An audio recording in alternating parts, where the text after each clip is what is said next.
ជំរាបសួរនិងសួស្តីអ្នកទាំងអស់គ្នាខ្ញុំបណ្ឌការខ្ញុំចង់មកចែកលេខពីអ្វីដែលខ្ញុំបានរៀននៅថ្នាក់ Master of Data Science អញ្ចឹងគោលបំណងខ្ញុំទី1គឺថាសម្រាប់បងប្អូនដែលគាត់ចប់ថ្នាក់បញ្ញត្តិបត្រហើយគាត់សម្រេចចិត្តថាចង់ត Master ផ្នែកអីទៀតហើយបើគាត់ចាប់អារម្មណ៍ទៅលើ Data Science ហ្នឹងថាតើខាងហ្នឹងគេរៀនពីអីអញ្ចឹងណាអញ្ចឹងអាចធ្វើឲ្យគាត់ងាយស្រួលក្នុងការ make decision before គាត់ go on ទៅមុខទៀតអញ្ចឹងហើយមួយទៀតទី2សម្រាប់អ្នកដែលគាត់ចង់សិក្សាដោយខ្លួនឯងដោយមិនមានពេលទៅសិក្សានៅសាលាអញ្ចឹងក៏យើងអាច research ឲ្យរៀនបានយើងចប់ course ហ្នឹងឯងយើងខ្ញុំអត់បរៀនទេខ្ញុំសូមបញ្ជាក់ថងនឹងតិចថាខ្ញុំគ្រាន់តែលើកនៅចំណុចសំខាន់ដែល professor ដែលគាត់បានបរៀនយកមក summary នៅក្នុងវីដេអូហ្នឹង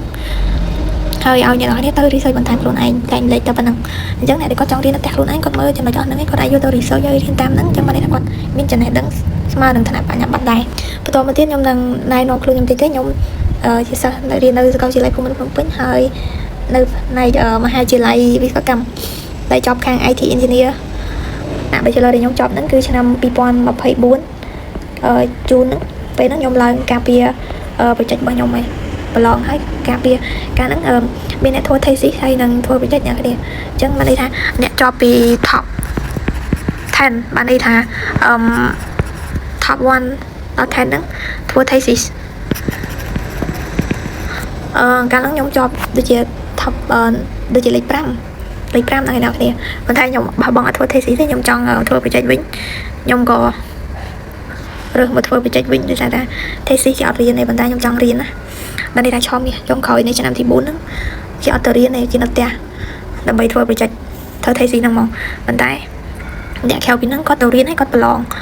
ហើយមាន project ទៀតអញ្ចឹងខ្ញុំចង់រៀនប្រឡងហើយនឹងធ្វើ project ហ្នឹងខ្ញុំក៏រើសបោះបង់ thesis ហ្នឹងហើយក៏ធ្វើ project ប្រឡងធម្មតាដោយអ្នកផ្សេងក្រៅពីអ្នកទាំង10ហ្នឹងអញ្ចឹងណាអ្នកនរគ្នាហើយបន្ទាប់ពីខ្ញុំចប់មកខ្ញុំក៏បានធ្វើការនៅក្រុមហ៊ុនឯកជនមួយposition ខ្ញុំបែបហ្នឹងខ្ញុំធ្វើទៅជាមួយនឹង Power System ហើយនឹងbrand ទៅជាមួយនឹង cosmetic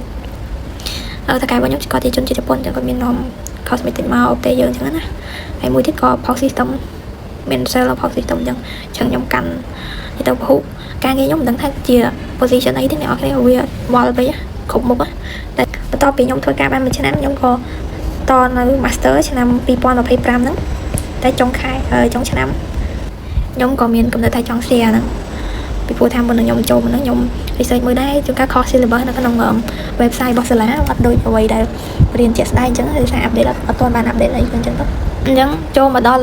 មេរៀនរបស់យើងហ្មងទី1ដែលខ្ញុំរៀនដំបូងគេគឺ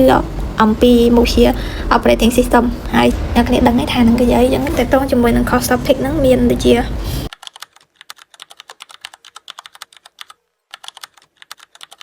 អញ្ចឹងតើតោះជាមួយនឹង course topic ថ្ងៃហ្នឹងprofessor គាត់នឹងបញ្យល់អំពីចំណុចទាំង7ចំណុចហ្នឹងអ្នកគ្នាអាចយកអាហ្នឹងទៅ research តាមខ្លួនឯងសប្តាហ៍ហ្នឹងជាសប្តាហ៍ទី1 slide ហ្នឹងក៏ខ្ញុំរៀនអត់ទាន់អស់ដែរដោយសារតែខ្ញុំអត់សូវមានពេលច្រើនដែរចឹងខ្ញុំសូមលើកឡើងមកតែប៉ុណ្្នឹងទេហើយខ្ញុំអធិស្ឋានខ្ញុំមិនអាចផ្ដល់ slide នៅសាកលវិទ្យាល័យឲ្យបានដោយសារតែ teaching material ទាំងអស់ហ្នឹង belong to professor អញ្ចឹងយើងគោរពសិទ្ធិរបស់គាត់យើងអាចយកវាមក publish ទោះបីខ្ញុំរៀននៅនឹងហើយទទួលបាន file នឹងដោយស្របច្បាប់ពី professor ខ្ញុំក៏ដោយប៉ុន្តែក្នុងគោលដៅតែខ្ញុំអាចយកមកសិក្សាខ្លួនឯងអញ្ចឹងណាអញ្ចឹងខ្ញុំជៀសវាងកុំឲ្យមានបញ្ហាផ្សេងៗទាក់ទងជាមួយនឹង copyright ឬក៏ academic problem ណាមួយអញ្ចឹងណាអ្នកនរគ្នាអញ្ចឹងព្យាយាមធ្វើឲ្យបានគ្រប់ subject ទាំងអស់